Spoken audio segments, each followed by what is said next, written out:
हाँ अभी अब आइस ठंडक जगह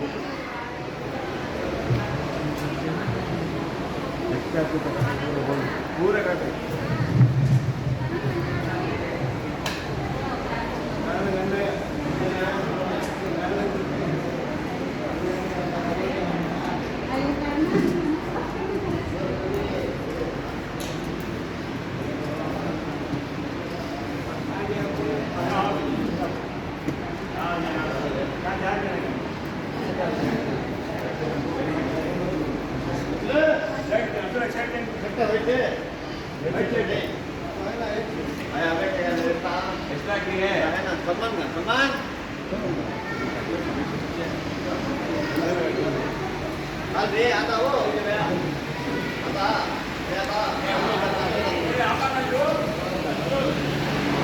आता आता झालं जे